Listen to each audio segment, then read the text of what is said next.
வணக்கம் நேர்களே, நான் உங்கள் ஆஸ்ட்ரோ பூர்ணா. இன்னைக்கு நாம பார்க்கக்கூடிய சிறப்பு பதிவு என்னன்னு பார்த்தோம்னா, சுக்கிரனுடைய பெயர்ச்சி. சுக்கிரன் என்ற கிரகத்தினுடைய பெயர்ச்சியின் மூலமாக ஒவ்வொரு ராசி என்பர்களுக்கும் கிடைக்கக்கூடிய ஒரு நல்ல பலன்களை தான் இன்னைக்கு நம்ம பார்க்க போறோம். எப்போதுமே சுக்கிரன் பெயர்ச்சி ஒரு மாத காலத்திற்கு மட்டும்தான் இருக்கும்.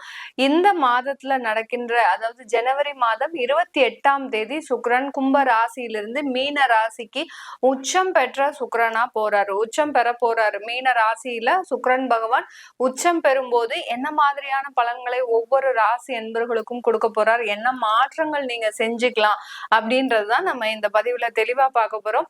இந்த சுக்கிரன் இருக்கக்கூடிய அந்த மீன ராசி பாத்தீங்கன்னா குருவினுடைய இடம்.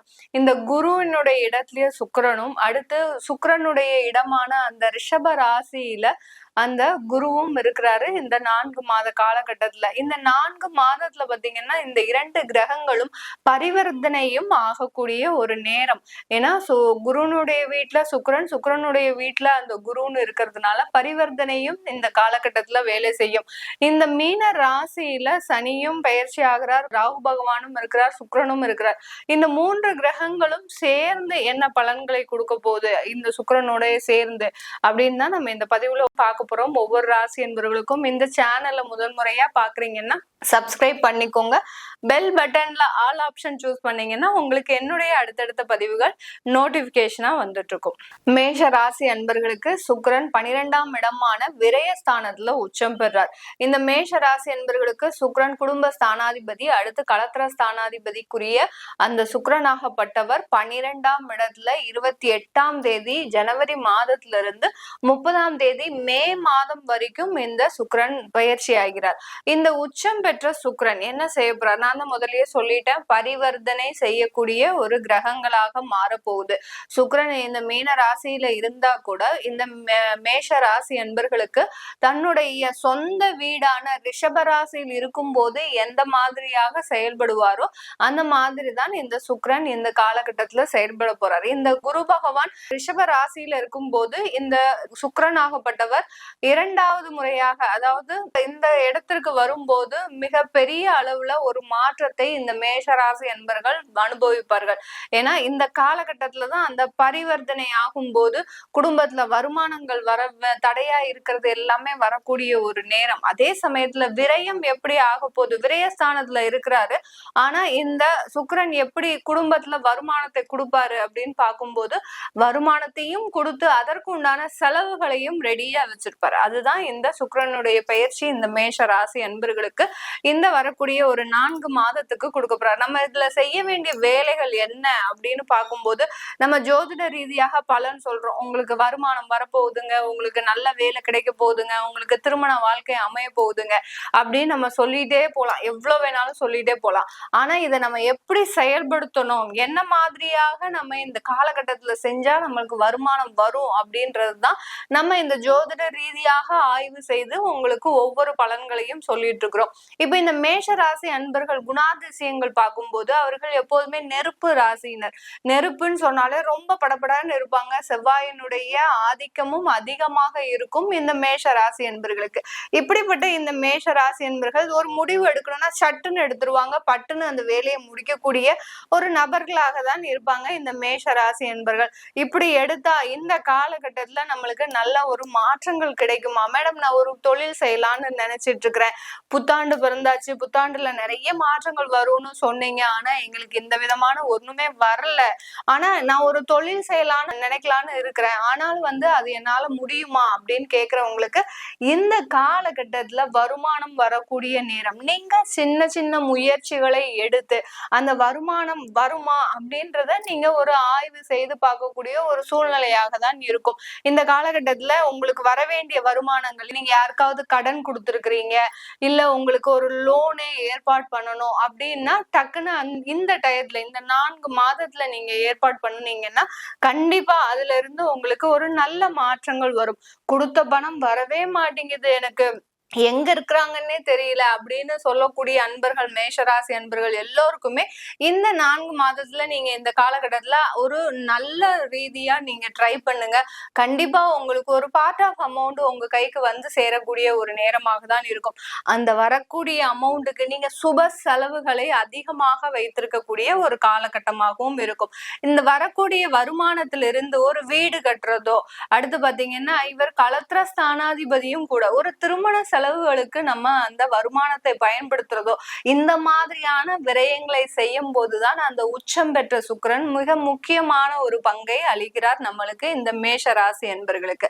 இந்த மேஷ ராசி என்பர்கள் இந்த காலகட்டத்துல குடும்பத்துல இருக்கக்கூடிய ஒற்றுமை எப்போதுமே நம்மளுக்கு நிலைச்சிருக்கணுங்க. வருமானம் வரட்டும், பிசினஸ் செய்யறோம், வேலை செஞ்சுட்டு இருக்கிறோம், எவ்வளவோ செஞ்சுட்டு இருக்கிறோம். ஆனா இந்த மேஷ ராசி என்பர்களுக்கு எங்க லேக் ஆகுது, எந்த இடத்துல இவர்களுக்கு ஒரு மிகப்பெரிய ஒரு பிரச்சனைகள் ஏற்படுதுன்னு, குடும்பத்தை நல்லா வச்சுக்கணும்ன்ற பேர்ல இந்த மேஷ ராசி என்பர்கள் குடும்பத்துல இருக்கக்கூடிய நபர்களின் அந்த ஒரு அக்கறைய நீங்க எப்போதுமே கவனிச்சுக்கிறதே கிடையாது. ஏன்னா இந்த சுக்கிரன்றது காரகத்துவம் என்ன அப்படின்னா, ஆடம்பரமான வாழ்க்கை, ஒரு நல்ல ஒரு வசதியான ஒரு வாழ்க்கையை கொடுக்கறது. அடுத்து பாத்தீங்கன்னா ஒரு அன்பாக பழகிறது.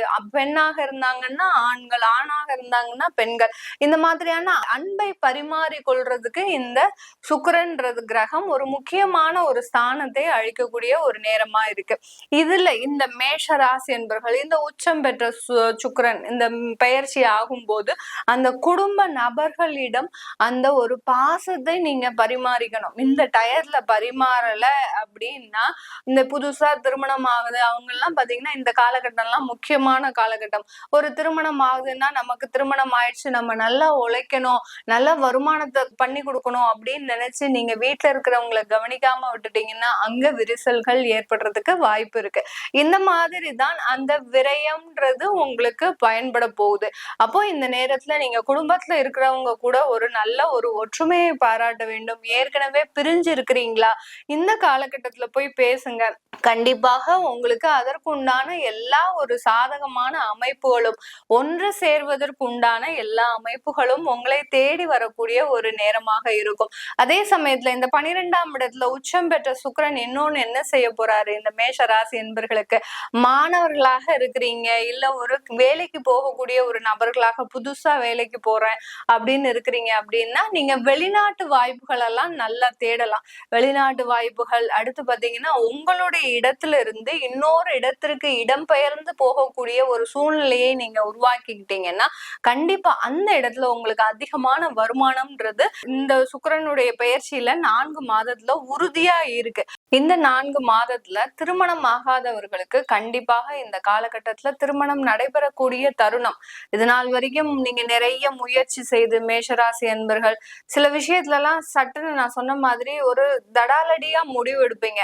நம்ம இந்த வரன் வேண்டாம் அப்படின்ற மாதிரி எல்லாம் முடிவு எடுப்பீங்க. சில மேஷராசி அன்பர்கள் என்ன செய்வீங்க, நமக்கு இந்த ஊர் வேண்டாம், அந்த ஊர் வேண்டாம், அந்த மாதிரி எல்லாம் ஒரு கணிச்சு நீங்களே ஒரு முடிவு எடுக்கக்கூடிய ஒரு தருணம். இதனால உங்களுக்கு அந்த திருமண வாய்ப்புகள் என்றது ஒரு தடையாகவே இருக்கக்கூடிய ஒரு நேரமாக தான் இருந்திருக்கும் கடந்த காலத்துல எல்லாம். இந்த 4 மாதத்துல கண்டிப்பாக அந்த சுக்கிரன் ஆகப்பட்டவர் உங்களுக்கு உண்டான திருமண வாய்ப்புகளை கண்டிப்பா கொடுத்தே தீரப்போறார். இதுல உங்களுக்கு நல்ல மாற்றங்கள் ஏற்படக்கூடிய ஒரு நேரம். என்ன, நீங்க கொஞ்சம் தொலைதூரமாக போகக்கூடிய ஒரு தருணம். அந்த 12ஆம் இடத்துல இருக்கக்கூடிய அந்த சுக்கிரன் பாத்தீங்கன்னா உங்களுக்கு ஒரு நீண்ட தூர மாற்றங்களை, நீண்ட தூர பயணங்களையும் கொடுக்கறதுக்கு உண்டான ஒரு நேரமாக இருக்கு.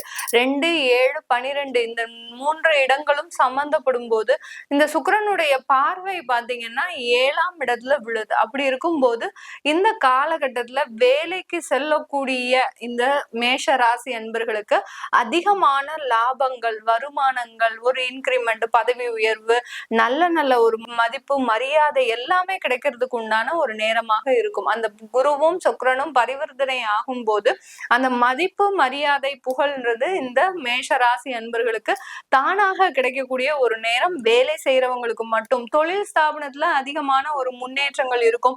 பார்ட்னர்ஷிப்ல ஒரு நல்ல ஒரு மாற்றங்கள் இருக்கும் பார்ட்னர்ஷிப் தொழில்ல. அடுத்து பாத்தீங்கன்னா நகைக்கடை, அந்த மாதிரியான ஒரு அலங்கார விற்பனை பொருட்கள் ஸ்தாபனத்துல எல்லாம் நிறைய ஒரு வளர்ச்சிகள் இந்த சுக்கிரன் உச்சம் பெறும்போது கிடைக்கக்கூடிய ஒரு நேரங்களாக இருக்க போது இந்த வரக்கூடிய 4 மாதங்கள். இதனால இதுல யார் யாரெல்லாம் லேடிஸ், அதாவது பெண்கள் முக்கியமாக புதுசாக நாங்க டெய்லரிங், ஒரு ஆரி ஒர்க் கடை திறக்கணும், அடுத்து பாத்தீங்கன்னா ஒரு நல்ல ஒரு துணி கடை திறக்கணும், இல்ல அலங்கார பொருட்கள் கடை திறக்கணும், பியூட்டி பார்லர் திறக்கணும், இந்த மாதிரிலாம் நினைக்கிறவங்க தாராளமா இந்த காலகட்டத்துல திறங்க. உங்களுக்கு உண்டான வாய்ப்புகள் மிக அருமையாக உங்களை தேடி வருவதற்கு உண்டான ஒரு நேரம். ஏன்னா பிப்ரவரி மாதம் 4ஆம் தேதி பாத்தீங்கன்னா குரு பகவான் வக்ர நிவர்த்தி பெறுகிறார். அதனால அந்த குருவும் சுக்கிரனும் பரிவர்த்தனை ஆகும் போது நல்ல லாபங்கள், நல்ல வளர்ச்சிகள் உங்களுடைய தொழில்ல இருக்கக்கூடும். அந்த வளர்ச்சி ஆகப்பட்டது, அந்த வருமானமாகப்பட்டது சுப விரயத்தை நோக்கி பயணிக்கக்கூடிய ஒரு நேரமாக இருக்கும். என்னடா இது ஆரம்பிச்ச ஒரு 4 மாதத்திலேயே நம்மளுக்கு நிறைய ஒரு செலவுகள் அதிகமாக இருக்கே அப்படின்னு யாருமே நினைக்காதீங்க. இந்த காலகட்டத்துல ஆரம்பிக்கக்கூடிய சில விஷயங்கள் உங்களுக்கு நல்ல ஒரு வருமான வளர்ச்சியை கொடுக்கக்கூடிய ஒரு தருணமாக இருக்கும். அந்த மீன ராசியில பாத்தீங்கன்னா உங்களுக்கு ராகு பகவானும் இருக்கிறதுனால ஆடம்பர செலவுகள் அதிகரிக்கக்கூடிய ஒரு நேரம். நல்ல ஒரு சொகுசான வீடு, ஒரு சொகுசான காரு, ஆடம்பரமான ஒரு பங்களா, இந்த மாதிரியாகலாம் நீங்க யோசிச்சு நிறைய நாட்களாக செஞ்சிருப்பீங்க. இது எல்லாமே இப்போ உங்களுக்கு ஆட்டோமேட்டிக்காக எல்லாமே குடும்பத்திற்காக சில விஷயங்களை நீங்க அனுபவிக்கக்கூடிய ஒரு தருணம். இல்ல எங்களுக்கு அது மாதிரியாலாம் செய்ய முடியாது, இந்த 4 மாதத்துல நாங்க எங்க போய் பங்களாவை கட்ட போறோம், எங்க போய் நாங்க இந்த மாதிரிலாம் அனுபவிக்க போறோம் அப்படின்னு நினைக்கிறவங்க அட்லீஸ்ட் சுற்றுலாவாவது போயிட்டு வரக்கூடிய ஒரு வாய்ப்புகள் உங்களை தேடி வரும். வெளிநாட்டு சுற்றுலா போறது, சிங்கப்பூர், மலேசியா, இந்த மாதிரியாலாம் திடீர் வாய்ப்புகள் உங்களை தேடி வருவதற்கு உண்டான ஒரு நேரமாக இருக்கும். இந்த சுக்கிரன் உச்சம் பெற்ற இந்த 4 மாதத்துல ஒரு முக்கியமான ஒரு நபர்களுக்கு, மேஷராசி என்பர்களுக்கு ஒரு நிறைய வாய்ப்புகள் கிடைக்க போகுது. அது என்ன வாய்ப்புகள் அப்படின்றத நீங்க இந்த கமெண்ட்ல போடுங்க. யாருக்கு அப்படின்ற போது பாத்தீங்கன்னா இந்த சினிமா துறையில இருக்கிறவங்களுக்கு, கலைத்துறையில இருக்கிறவங்களுக்கு நிறைய வாய்ப்புகள். இந்த காலகட்டத்துல நீங்க நல்ல பிரபலம் ஆகிறதுக்கு யார் யாரெல்லாம் ரொம்ப யூடியூப் மூலமாக, அடுத்து பாத்தீங்கன்னா உங்களுடைய சின்ன சின்ன ஒரு திறமைகளை வெளிப்படுத்தி நீங்க வீடியோஸ் எல்லாம் போட்டுட்டு இருக்கிறீங்க அப்படின்னா அது எல்லாமே இப்போ உங்களுடைய திறமைகளுக்கு ஒரு அங்கீகாரம் கிடைக்கக்கூடிய ஒரு நேரமாக தான் இருக்க போது. இந்த மேஷ ராசி என்பர்களுக்கு யார் யாருக்கெல்லாம் கிடைச்சிருக்கு, யார் யாரெல்லாம் இந்த வாய்ப்புகள்ல இருந்து நாங்க எதிர்பார்த்துட்டு இருக்கோம் அப்படின்றவங்க கீழே கமெண்ட்ஸ்ல போடுங்க. கண்டிப்பாக உங்களுக்கு உண்டான பதில்களை நான் கண்டிப்பா கொடுப்பேன். இது எல்லாமே இந்த சுக்கிரனுடைய பயிற்சியில கலைத்துறையினருக்கு ஒரு முக்கியமான ஒரு காலகட்டம். யார் யாரெல்லாம் ஏற்கனவே கலைத்துறையில இருக்கிறீங்களோ உங்களுக்கு மேலும் நீங்க ஜொலிக்கக்கூடிய ஒரு நேரமாக தான் இருக்க போது இந்த மேஷ ராசி என்பவர்களுக்கு. இது எல்லாமே நம்ம கோச்சார நிலவரப்படி சொல்லியிருக்கிறோம். நான் ஏற்கனவே எல்லா பதிவுலையும் சொல்ற மாதிரி கோச்சாரம் ஒரு தசாபுத்தி பலன்களை நிர்ணயிக்கக்கூடிய கிரகங்கள். அதனால இந்த கோச்சார கிரகங்களின் நிலவரப்படி சொல்லும் போது உங்களுடைய சுயஜாதக பலன்களும் எப்படி இருக்கும் நீங்க தெரிஞ்சுக்க விருப்பப்பட்டீங்கன்னா கீழே இருக்கிற நம்பருக்கு வாட்ஸ்அப்ல அப்பாயின்மெண்ட் வாங்கிக்கிட்டு நீங்க என்கிட்ட கன்சல்ட் பண்ணிக்கலாம். உங்களிடமிருந்து விடைபெறுவது உங்கள் ஆஸ்ட்ரோ பூர்ணா. நன்றி, வணக்கம்.